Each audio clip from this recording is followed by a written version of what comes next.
Hoje nós temos duas participações especiais. São duas Renatas. Aqui no estúdio, a repórter Renata Afonso.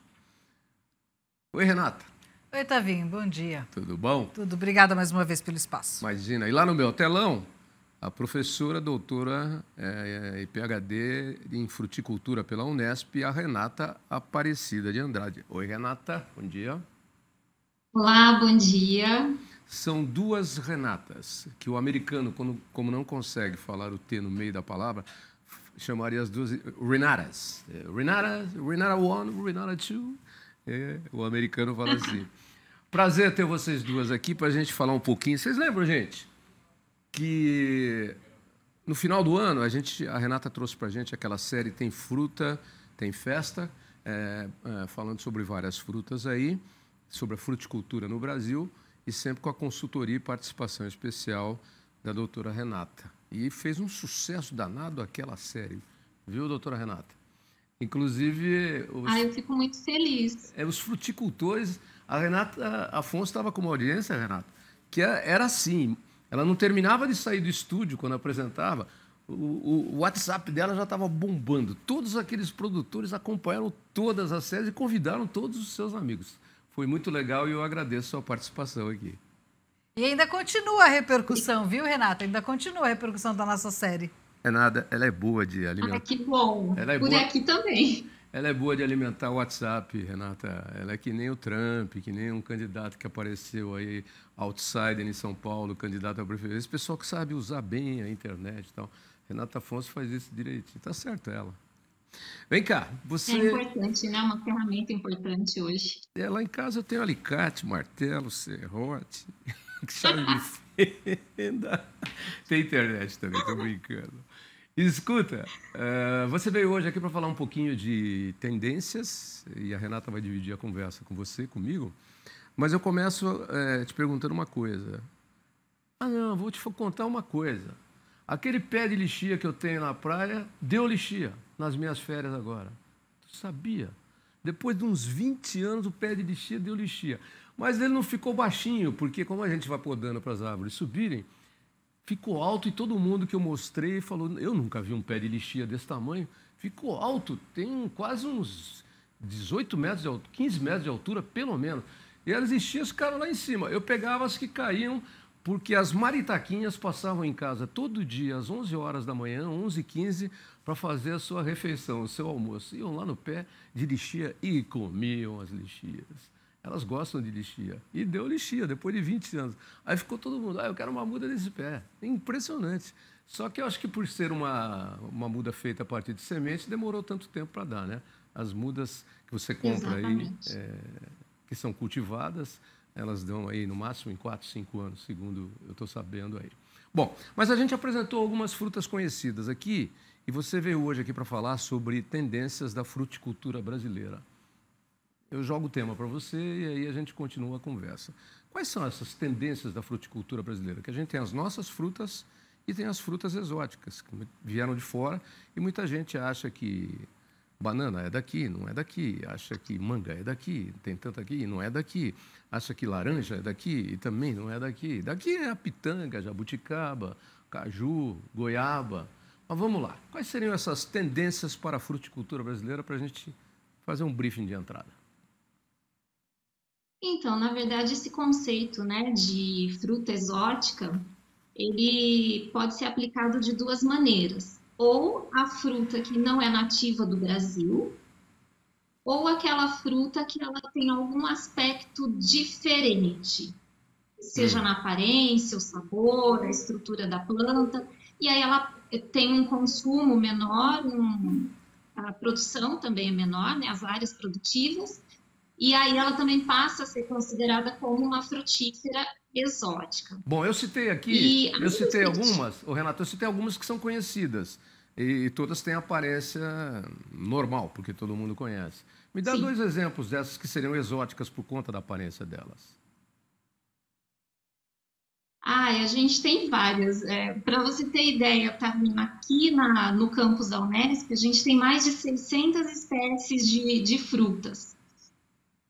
Então, e na verdade, um ponto que a gente não vamos dizer, não atenta muito, a gente não dá muita importância, é de onde ela veio. Uhum. O mais importante para a gente, e especialmente quanto docente, para passar isso para os alunos e para a pesquisa, é ver a adaptação dela. Então, a gente acaba estudando, independente se é exótica ou nativa, a aptidão dela climática para a produção, seja no campo ou produção de muda, nas diferentes regiões do país para a gente conseguir indicar. Então, por exemplo, o mirtilo, apesar da gente já ter alguns materiais melhorados, a gente ainda não indica um produtor aqui em Jaboticabal com altas temperaturas, ou na região de Ribeirão Preto. Então, a gente acaba atentando mais a isso, essa adaptação produtiva das frutas. Tá. A Renata tem uma questão para você agora, mas você me fez lembrar um croissant com mirtilo e calda de limão siciliano que eu comi no domingo. Estava uma delícia.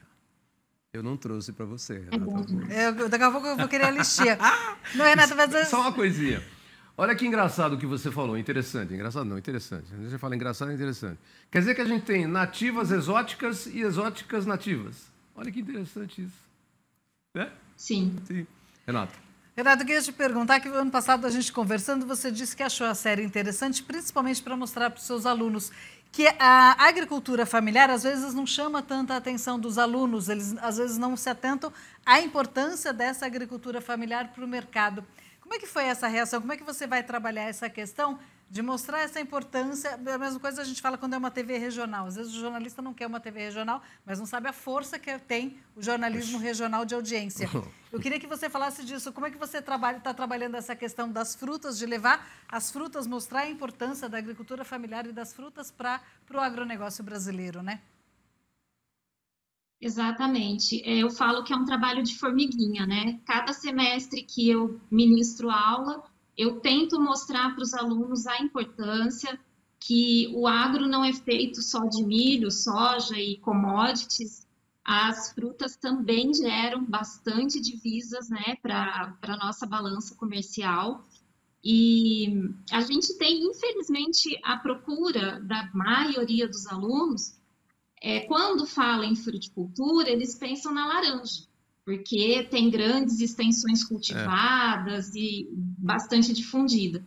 E aí essa série mostrando pequenos produtores, produções familiares, mostram que o familiar não é mais a subsistência, ele não está produzindo só para ele consumir.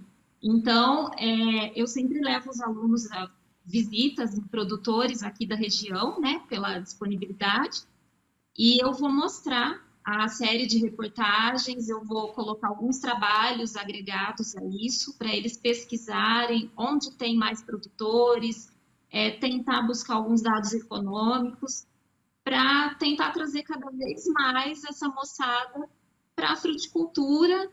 E, lógico, soja, milho, amendoim é importante, mas não é tudo. Renata, inclusive, se eu não estou enganado, o Brasil é o terceiro maior produtor de frutas do mundo. E sim, as frutas brasileiras são muito cobiçadas no exterior, são muito valorizadas, principalmente as chamadas frutas tropicais. Mas é importante lembrar que nós temos uma infinidade de frutas que ainda estão hibernando em estágio selvagem, e que poderiam, algumas já estão sendo, e você vai falar um pouquinho sobre isso, poderiam e deveriam estar sendo cultivadas para a gente ter uma produção comercial, como a gente tem de jabuticaba, que antes era nativa, lá da mata. E aí o pessoal, né, o caju nascia lá no meio, vamos domesticar, esse é o termo que vocês usam. Então nós temos um potencial muito grande para criar um mercado de frutas especiais que ninguém tem no mundo, eu acho. Eu me lembro de algumas aí, mas acho que você pode falar melhor sobre isso. Sim, nós temos área e nós temos a mão de obra especializada, né? Me colocando dentro dessa mão de obra, não pensando em mão de obra só o funcionário de campo, né, da roça ali.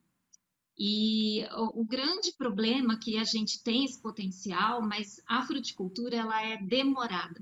Quando a gente vai para uma parte de melhoramento de frutíferas, a gente precisa partir de sementes. E aí tem o exemplo aí da sua lixeira, E mais de 20 anos para produzir. isso. Então, são trabalhos lentos. E por que que a gente parte de semente?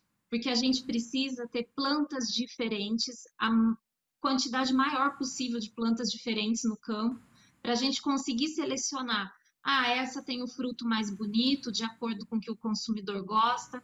Ah, mas esse fruto aqui é mais doce. Ah, essa planta é mais resistente ou tem tolerância a alguma praga, alguma doença.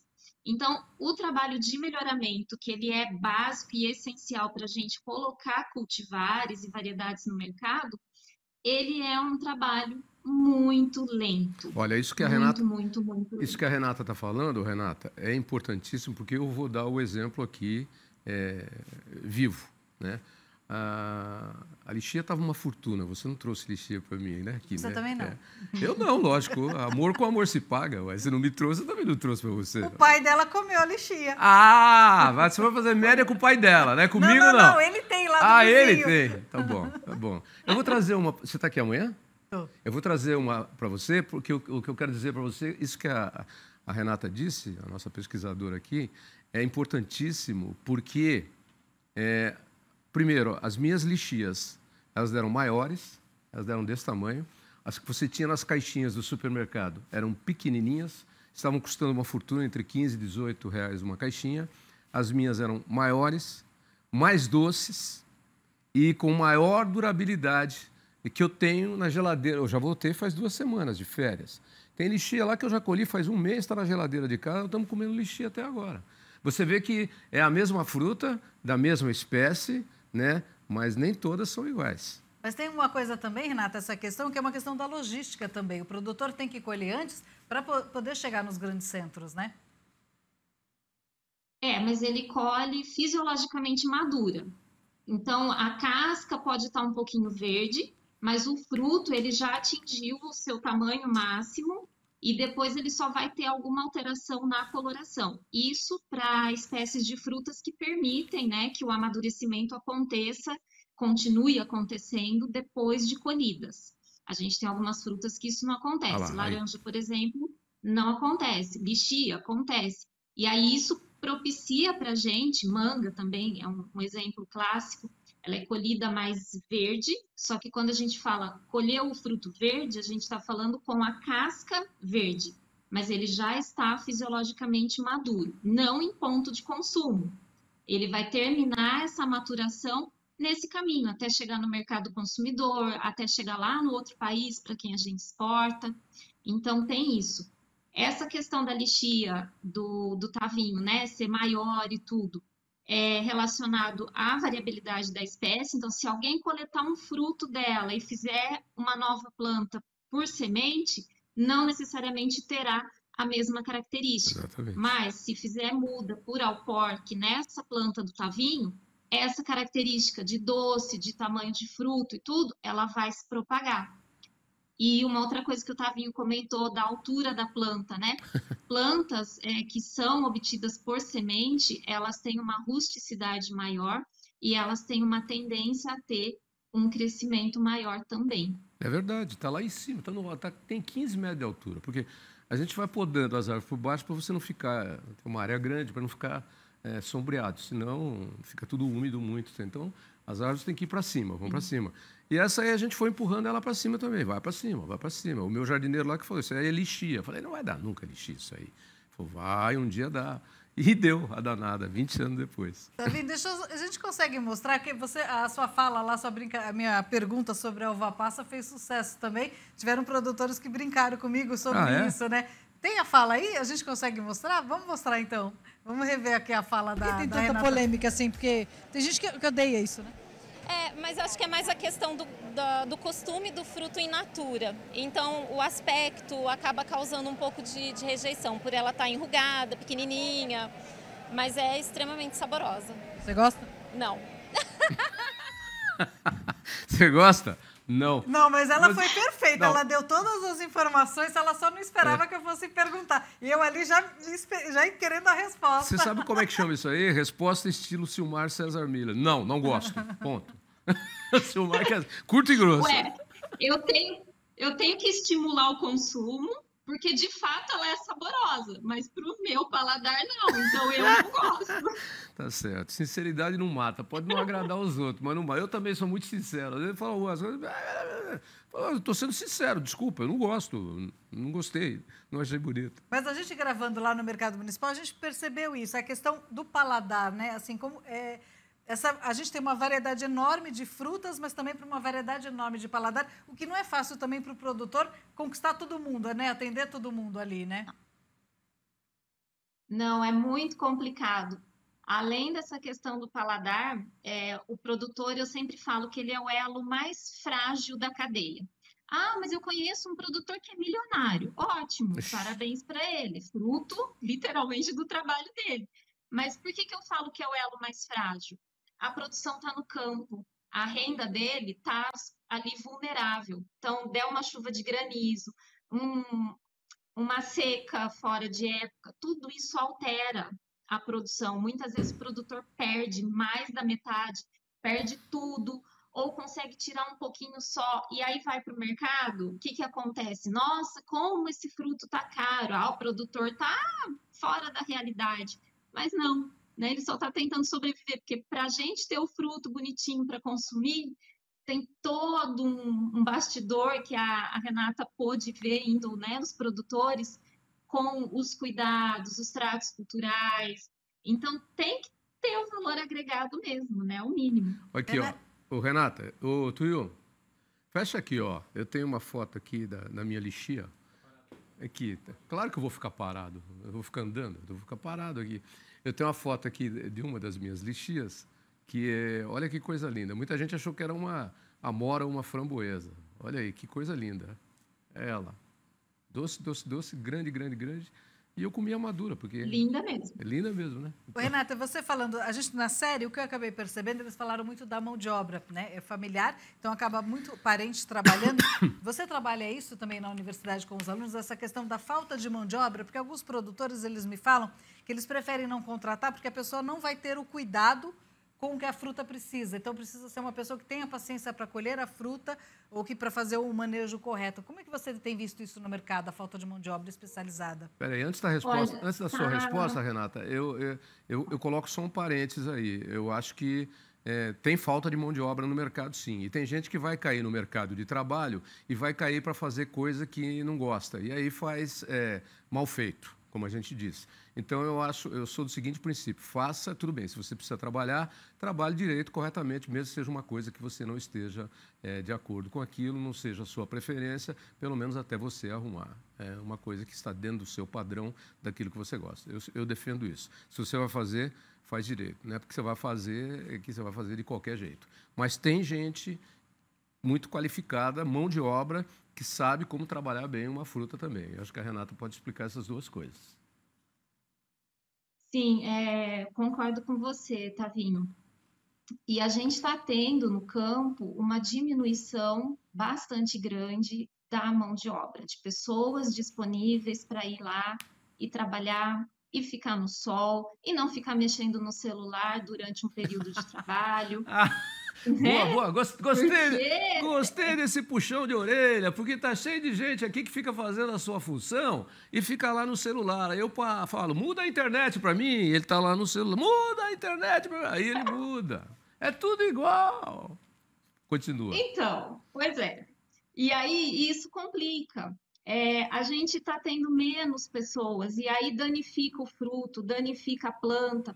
Poda, por exemplo, que é um procedimento muito comum de ser feito, principalmente pós-colheita, né, dos frutos, para que a gente tenha uma nova safra no ano seguinte boa. A maioria dos produtores que tem o mínimo de condição está preferindo, ao invés de contratar uma equipe para fazer a poda, que acaba detonando as plantas, eles têm preferido contratar empresas terceirizadas que vêm com uma poda mecânica. Funciona bem? Funciona. Não é a mesma coisa do que se fosse feita pela mão humana, mas tem sido uma tendência, principalmente para não ter dor de cabeça. Outra questão, às vezes contrata funcionário para colheita, não posiciona uma escada direito, por exemplo, cai, se machuca, vira uma dor de cabeça enorme para o produtor que contratou. Então, óbvio que isso, assim, a gente tem pessoas boas ainda trabalhando, mas, infelizmente, essa é a maioria da realidade que a gente tem visto com os produtores. É isso aí, é isso aí.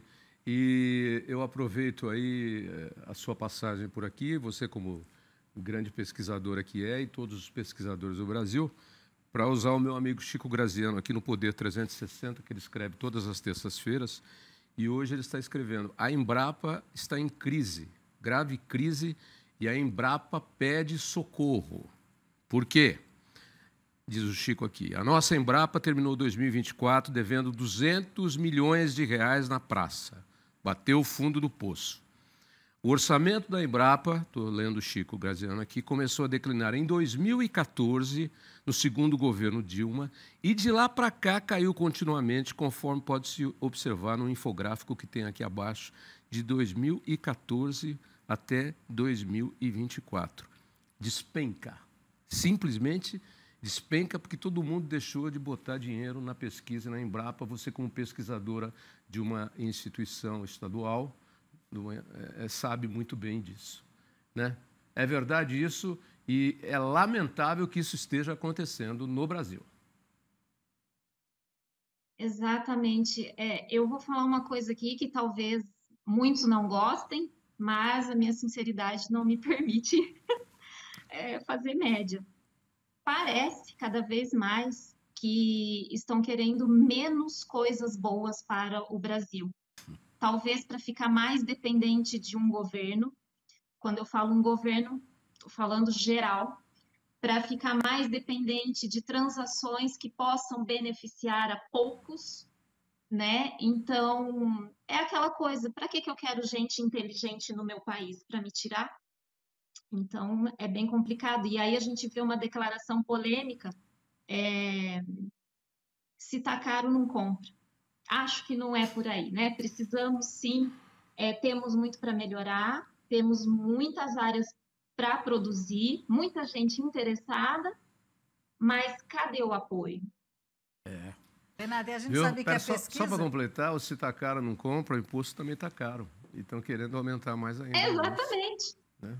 Fala, Renata. Renata, e tem uma questão da pesquisa, ela é super importante, tanto a assistência técnica para o produtor, o pessoal da CAT, o pessoal da Embrapa, quanto essas pesquisas, né? São eles quem pesquisam novas tendências, por exemplo, se tem uma praga, o pequeno produtor nem sempre ele tem condições de pagar um agrônomo, né? Então, essa assistência é fundamental. A pesquisa, eu lembro, por exemplo, da questão da banana, quando surgiu uma praga aí da banana, eu lembro que eu entrevistei um pesquisador... Cigatoca negra, cigatoca eu amarela. ainda brinquei com ele, eu falei, que bom que tem pesquisador estudando a banana, porque eu amo banana. E eu falei, eu não quero que essa fruta acabe. Esse trabalho é essencial para o produtor, tanto da pesquisa quanto da assistência, né?